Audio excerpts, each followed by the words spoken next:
Pour faire face à la flambée des prix due au conflit russo-ukrainien, l'Union économique et monétaire ouest-africaine préconise la poursuite de la transformation structurelle des économies. Dans ce cadre, les ministres de l'Union économique et monétaire ouest-africaine ont, lors de leur rencontre du 24 juin 2022, mis en place un ensemble de mesures pour lutter contre les conséquences de ce conflit. Les responsables des économies de la région prévoient adopter aussi le projet de décision portant définition de l'agrégat recette fiscale, celui portant définition et détermination du contenu de la masse salariale et le projet de règlement relatif à l'harmonisation de la réglementation pharmaceutique.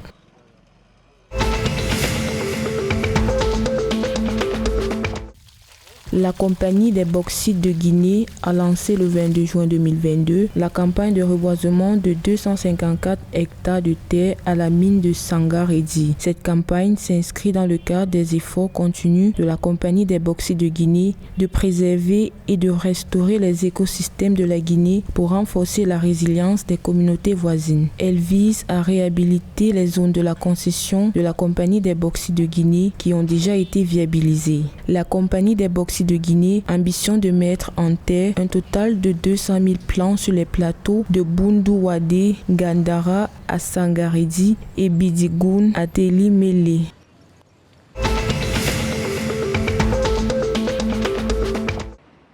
Mise en service officielle du poste à péage de Grand Bassam. Le ministre ivoirien de l'équipement et de l'entretien routier, Amédée Kofi Kouakou, a procédé vendredi 24 juin 2022 à l'ouverture officielle du poste à péage de Grand Bassam, le premier maillon de l'autoroute Abidjan-Lagos. Un projet d'envergure qui représente des investissements de 23 milliards de francs CFA. Les véhicules légers répertoriés dans la catégorie classe 1 devront s'acquitter de la somme de 1000 francs CFA au poste de péage. Pour les catégories intermédiaires, le coût du péage est de 1500 francs CFA. Les poids lourds ainsi que les autocars à 2 essieux paieront quant à eux 2500 francs CFA. Les poids lourds et autocars à 3 essieux et plus devront débourser 3500 francs CFA.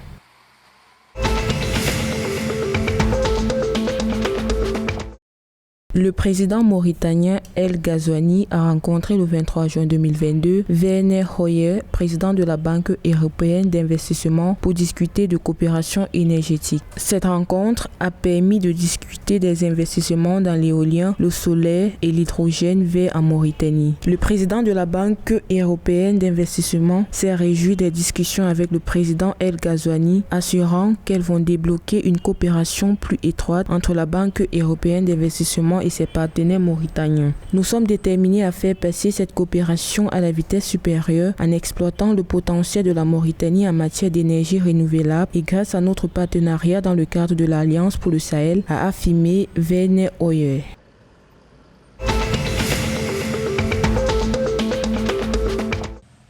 14 jours, c'est le délai accordé par l'armée du Burkina Faso aux populations du nord et l'est du pays. Le Conseil supérieur de défense nationale a décidé de la création de ces sites, l'une dans la province du Soum frontalier avec le Mali et l'autre qui regroupe des réserves protégées entre Pama et le parc du W. Les populations dans les zones d'intérêt militaire auront 2 semaines pour quitter ces sites au vu de l'imminence des opérations militaires anti-groupes armés terroristes. Ces zones occupées illégalement sont les forêts des régions de l'Est et du Sahel, a indiqué le commandant des opérations du Théâtre national.